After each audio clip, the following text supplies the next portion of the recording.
All right, Dennis, let's get right to it right off the top. There is no truth to the rumor that you took the Lord's job to get away from Dion on Friday nights for Game Day Nation. That's not the truth, man. I'm going to miss my little brother, Eric. I'm going to miss both of you guys. You know what? If I could do both, I would definitely try to do both. You know he's going to tell you that he picked more BK Flame Broad Athletes of the Week, and he had the belt more than you did. See, he can do that. And he has the stage. He has the floor. Yeah. I won't be here now, so whatever he says is going to fly because I'm not here to take up for myself. Right. The TV thing, I mean, you were with us for a couple of years now. I mean, we loved it. You said you'd like to be here. I mean, is this something that you could see yourself doing sometime later in the future? You got a lot going on right now. Yeah, man, I sure would, man. It's more stability in doing that than it is a coaching. But, you know, you guys are going to be missed. I think I had a great time. I thought that I learned a lot from both of you and Dion and everybody else that was on the stage with us. And you guys are going to be missed. Oh, well, we're not that far away. That's the good thing.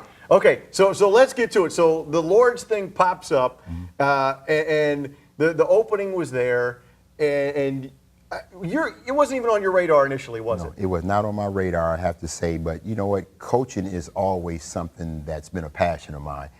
And I think when I left the sidelines, you always get that itch to go back to the sidelines. But Toledo's home. And for me to want to leave and go somewhere else, that would have been hard for me to do. But now that this situation has come up with Lords, and with Lords being right here, Eric, that right there was something that I couldn't turn down, along with some other things. Well, and our friends over at The Blade wrote a nice article about how it kind of all came about from one perspective. From your perspective, was it something? It was something out of nowhere, basically, wasn't it? It was something out of nowhere, and I'm going to be honest with you. I'm going to take you through the whole thing. Yeah. I had 7th grade practice. I had 2 young men call me, parents called me and say, hey, could we bring our 6th grade sons over to practice with your 7th graders? And I said, yeah, come over. Well, one of them was the wrestling coach at Lords, and I never knew that, Doc Kelly. I never knew, okay? After the fact, I think he was impressed with the practice, so he called the athletic director, which is Coach Eden. He called her and said, hey, I just left the practice. You might want to reach out to this young man. I'm not young, but he called me a young man. I'm not young, but he called me. But long story short, she called me a couple of times. I didn't answer. And she called me a 3rd time. I did answer, and we went out to lunch, and one thing led to another.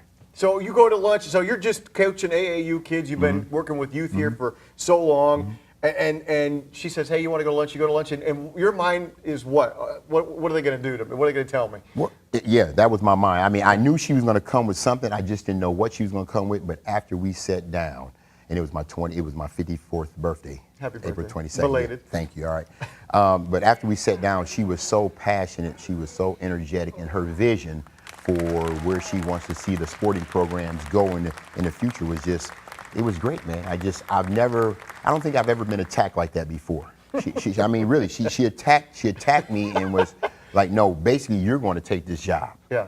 You know, but we hit it off well. So, you know, I give her a lot of credit for putting the energy and time into going and pushing what she had to offer. So you're sitting there. I mean, obviously you've coached before. I mean, what came back to when you coached with Raleigh Massimino back at Northwood, and then with Louis Orr at Bowling Green State University, and then you had the year with Bedford. Was it always like something that you were missing in the time that you have been away since 2014 or 2015? I was missing it because I think basketball is in my DNA. So, yes, I was missing it, but I don't know that I was missing it that bad to move away for it. Yeah. But now that it's being put in my lap, it's, you know, again, I'm okay with it. But had I had to go away to coach, I think that would have been a struggle. Because, again, I think I'm back home and I'm happy being home. Yeah.